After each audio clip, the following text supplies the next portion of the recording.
Meu nome é Márcio Pinho, sou instrutor e coordenador do curso Controle da Via Aérea da Sociedade Brasileira de Anestesia. O tema dessa aula será videolaringoscopia.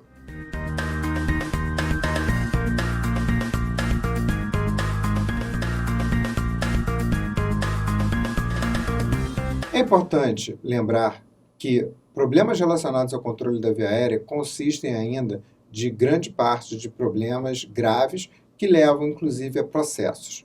Na análise dos casos de processos contra médicos americanos, revelada pelo estudo do ASA Closed Claim, pôde-se observar que a intubação esofágica, a ventilação inadequada, a intubação difícil e a broncoaspiração foram fontes importantes de problemas que geraram processo contra esses médicos.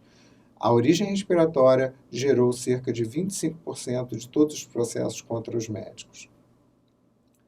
Sabemos também de que o número de tentativas de intubação é importante em relação ao aumento da taxa de complicações. Como podemos ver nesta tabela, mais de uma tentativa de intubação aumenta o risco de complicações, inclusive de complicações graves, de forma significativa. Essas complicações graves foram relacionadas como hipotensão, hipóxia e intubação esofágica. Estudo NAP4, um estudo prospectivo que analisou todas as complicações realizadas relacionadas ao controle da via aérea no Reino Unido, o que pudemos observar foi que a principal causa de problemas relacionados ao controle da via aérea foi a falha da intubação. Porém, de todas as complicações observadas, 12 complicações já eram respiratórias, sendo que 5 diretamente relacionadas à intubação traqueal. Atualmente, dispomos de inúmeros dispositivos chamados videolaringoscópios e podemos ter uma classificação para tentar entender como eles funcionam. Uma das classificações disponíveis seria uma classificação que mostraria esses dispositivos como tendo um canal integrado, aqueles videolaringoscópios que são chamados canalizados. Os videoestiletes são dispositivos mais antigos que possuem um estilete geralmente rígido com uma fonte de vídeo na ponta, e os laringoscópios rígidos, com lâmina rígida, que se assemelham aos nossos laringoscópios convencionais, porém possuem um dispositivo de vídeo na ponta para transmitir a imagem. Essa classificação pode ser extremamente facilitada pela principal gama de videolaringoscópios que nós temos hoje, se nós classificarmos, então, como canalizado ou não canalizado. E, de acordo com o fabricante, nós vamos ter algumas opções de cada um desses dispositivos. Então, normalmente, recomenda-se que para os videolaringoscópios não canalizados, que tenhamos um estilete para guiar o nosso tubo, e geralmente esse guia precisa ser moldado numa semelhança da própria lâmina do seu videolaringoscópio. Existem vários fabricantes desses estiletes, eles podem ser rígidos, podem ser plásticos, podem apresentar dispositivos que manuseiam a ponta do estilete, e isso tudo pode ser empregado para facilitar a intubação traqueal quando estamos utilizando os videolaringoscópios.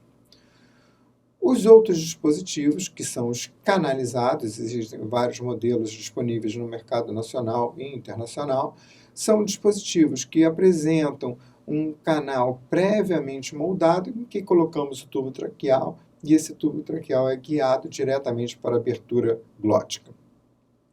Existe também um tipo de videolaringoscópio em que nós podemos trocar as lâminas. Então, de acordo com a circunstância clínica, você pode utilizar uma lâmina que possua canal ou uma lâmina que não possua canal. O dispositivo ideal para intubação deve apresentar algumas características, como facilidade de uso, mínimo distúrbio anatomofisiológico, adequado para a intubação por via nasal ou por via oral, e nas situações com pequena abertura oral, disponível para tamanhos em adultos e em crianças, ser descartável e ser custo-efetivo. É claro que não vamos encontrar todas essas características em todos os dispositivos. Alguns dispositivos apresentarão algumas características que possam favorecer em determinadas situações. Existem várias recomendações para o uso dos videolaringoscópios, de acordo com as sociedades e com os autores. A principal recomendação atualmente tem sido que, quando se compara a laringoscopia direta com a videolaringoscopia nos pacientes com via aérea difícil, o uso do videolaringoscópio apresenta uma maior taxa de sucesso na intubação na primeira tentativa, e que diferenças de tempo não são muito significativas em relação à intubação pela via convencional ou com o uso do videolaringoscópio. Em outras circunstâncias, se sugere de que os videolaringoscópios sejam empregados sempre quando houver uma dificuldade na tentativa inicial de intubação traqueal, utilizando a laringoscopia direta. Infelizmente, os dados não são muito confiáveis e ainda existem poucos dados na literatura para indicar a posição ideal para o uso dos videolaringoscópios. Vários trabalhos têm mostrado algumas vantagens dos videolaringoscópios nas situações de anestesia. Alguns autores mostram que a taxa de sucesso da intubação é ligeiramente aumentada quando se utiliza a videolaringoscopia, e mostrando que os videolaringoscópios podem ser a primeira opção de intubação traqueal, principalmente naqueles portadores de via aérea difícil. A diferença entre pacientes com via aérea normal e os portadores de via aérea difícil é importante. Por isso, comparar uma taxa de sucesso de um paciente que não tenha qualquer dificuldade com a laringoscopia, geralmente não leva a resultados diferentes. Por isso que é importante o seu emprego naqueles pacientes em que existe uma dificuldade prevista. Algumas vantagens também foram observadas em pacientes de terapia intensiva, mostrando que o videolaringoscópio pode ser utilizado como primeira opção para intubação nos pacientes críticos, mostrando que se diminui de forma significativa a possibilidade de intubação esofágica com o uso dos videolaringoscópios e, principalmente, com operadores menos experientes, as taxas de sucesso aumentam. Desta forma, o uso dos videolaringoscópios melhora a visualização glótica e melhora o desempenho numa via aérea difícil não prevista ou mesmo prevista. Existem algumas desvantagens também que estão relacionadas ao seu uso, principalmente relacionado ao trauma causado pela ponta do estilete em alguns tipos de laringoscópios. Existem algumas contraindicações ao uso dos videolaringoscópios, principalmente naquelas situações em que é impossível colocar o videolaringoscópio, introduzir a lâmina do laringoscópio na cavidade oral, como podemos observar num caso de edema de língua exacerbada, em que não há espaço, ou naqueles pacientes que não têm capacidade de abertura oral. Em um estudo recente, pôde-se observar que a maioria dos videolaringoscópios desempenhou muito bem para realizar a intubação traqueal, mesmo nos cenários simulados em via aérea difícil.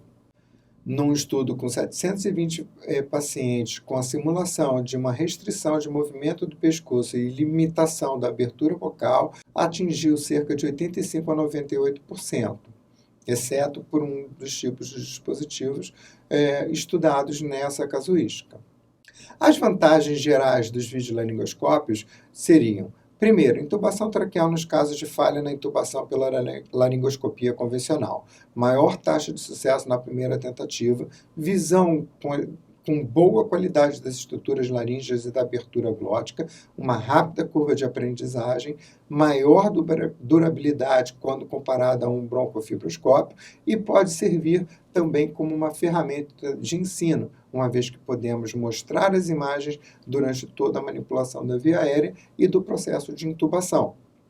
Em relação às desvantagens, temos que o custo é mais elevado, necessitamos de abertura bucal significativa para introduzir a lâmina do aparelho, aumenta de forma pouco significativa o tempo para intubação traqueal, necessita de um guia para guiar a ponta do tubo naqueles videolaringoscópios que não possuem canal, e um pequeno inconveniente é que, como todos querem usar, nós reduzimos um pouco a possibilidade de treinamento com a laringoscopia direta e outras técnicas para intubação traqueal. Então, é um dispositivo que pode servir como uma arma perigosa para o futuro, reduzindo a possibilidade de treinamento com a laringoscopia direta.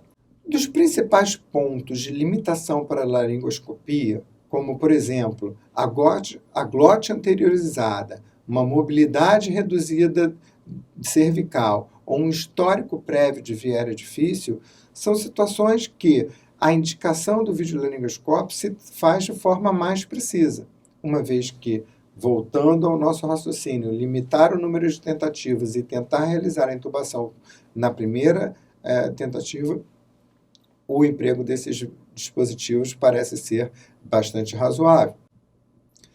O que muda na intubação com o videolaringoscópio? Primeiro, a técnica de introdução da lâmina. Existem diferenças naqueles videolaringoscópios com ou sem canal. E sempre lembrar que toda vez que precisamos utilizar um estilete, estamos introduzindo uma estrutura rígida que pode causar danos. Ter cuidado com a ponta, principalmente no momento da introdução. Devemos buscar, independente de ser canalizado ou não, a linha média. E o nosso marcador central é a úvula. No momento que colocamos o videolaringoscópio na cavidade oral, já podemos buscar a úvula para centralizar. As principais diferenças da videolaringoscopia em relação à laringoscopia convencional são que mudamos o nosso parâmetro. Todos sabem que quando fazemos uma laringoscopia convencional, um dos nossos objetivos é desviar a língua, carregando com a lâmina do laringoscópio a língua para o lado esquerdo da boca do paciente para possibilitar a visualização das estruturas. Quando introduzimos uma lâmina do videolaringoscópio, não fazemos esse movimento. A lâmina entra no meio da boca, no meio da língua. E sempre buscamos uma posição central, através da identificação da úvula. Cuidado com os videolaringoscópios não canalizados, que necessitarão de um estilete. O estilete, como já ressaltamos, pode causar danos e pode causar danos significativos com sangramento importante das estruturas das partes moles. O momento de parar também é importante. A nossa tendência é tentar visualizar o mais próximo possível das cordas vocais. Na verdade, essa aproximação é excessiva quando fazemos a videolaringoscopia. O ideal é que nós busquemos uma visão panorâmica das estruturas glóticas ligeiramente afastados. A introdução do tubo traqueal tem que ser bastante cuidadosa, cuidado com choque na aritenoide direita e, quando ocorre dificuldade de progressão do tubo, fazemos uma rotação no sentido anti-horário do tubo traqueal. Jamais forçar o tubo traqueal devido ao risco de perfuração e danos às estruturas glóticas. Uma das técnicas de intubação é que botamos o paciente na posição neutra. A extensão cervical pode ser discreta, porém não é necessária com a maior parte dos videolaringoscópios que possuem lâminas bastante anguladas. A técnica de Ron Walls preconiza a introdução em etapas em que observamos a introdução no momento que colocamos a lâmina na boca do paciente e aí então observamos o monitor. Quando progredimos um pouco mais pela boca, vemos a introdução do laringoscópio e novamente olhamos o monitor. Introduzir a lâmina sempre pela linha média. O uso do estilete rígido para a progressão do tubo é fundamental para aqueles dispositivos que não possuem canal. Nos dispositivos com canal, nós podemos liberar o tubo lateralmente antes de remover o videolaringoscópio. É importante manter a visualização completa, panorâmica das estruturas glóticas. Uma das regras que devemos seguir é tentar manter as cartilagens aritenoides abaixo de uma linha média imaginária, como se fosse o equador. Na imagem da esquerda, podemos observar o ideal de visualização das estruturas glóticas. Nós temos um distanciamento adequado para poder ver a passagem do tubo traqueal sem nenhum tipo de problema. É esta a imagem que devemos buscar quando estamos fazendo uma videolaringoscopia. Na imagem da direita, na parte superior, nós observamos uma técnica com a ponta do videolaringoscópio na valécula. Por vezes, não conseguimos um espaço muito adequado ou às vezes a imagem não está adequada. Desta forma, podemos utilizar uma pequena mudança como pescar a ponta da epiglote e fazer a elevação da epiglote, como se estivéssemos usando uma lâmina reta. E desta forma temos uma melhor possibilidade de intubação, e isso pode ser feito de forma bastante comum com a videolaringoscopia. Na verdade, a gente pode classificar como uma técnica oportunista, porque temos elementos de uma laringoscopia convencional, utilizando como se fosse uma lâmina reta ou como se fosse uma lâmina curva. Nesse vídeo, nós temos uma intubação de um paciente sem critérios de via aérea difícil, porém, o que pudemos observar foi uma epiglote, por vezes, flácida e caída, que atrapalha um pouco a introdução do nosso tubo traqueal. Então, é possível intubar assim? Sim, é possível. Porém, às vezes fica mais fácil quando elevamos. Então, utilizando esse recurso de elevar a epiglote com a ponta do videolaringoscópio, a intubação se torna mais fácil e não temos nenhum tipo de dano ao paciente. As complicações estão relacionadas ao trauma, e essas complicações se repetem e são extremamente comuns. Citamos que a lesão do arco palatofaríngeo direito é bastante comum. Isso se dá pela introdução do tubo traqueal sem os cuidados devidos, principalmente forçando a introdução do tubo traqueal. É importante olhar a cavidade oral no momento que estamos introduzindo o nosso tubo traqueal. Uma imagem bastante semelhante mostrando que a intubação foi realizada através do arco palatofaríngeo e causando sangramento. Por vezes, só é observado quando se detecta sangue na cavidade oral do paciente. Existem algumas razões para usar o videolaringoscópio como primeira opção. A primeira seria que a maior taxa de sucesso na primeira tentativa de intubação nos permite realizar uma intubação atraumática, com uma menor manipulação da coluna cervical e uma menor resposta hemodinâmica. A gravação de imagens facilita o ensino e possibilita a documentação dos casos de via aérea difícil. Reduz a intubação esofágica, permite intubar todos os pacientes sem uma via aérea difícil prevista ou a maioria dos casos da via aérea difícil. E valoriza a sua posição como anestesiologista e como especialista no controle da via aérea. Podemos concluir que os videolaringoscópios são uma família de inúmeros dispositivos e que nós preparamos conceitos gerais para que vocês, durante o curso de controle de via aérea, possam manusear os diferentes dispositivos e realizar o seu treinamento prático nos nossos manequins. Com esse, tire suas dúvidas, consulte nos nossos instrutores e tenha um bom curso. Muito obrigado.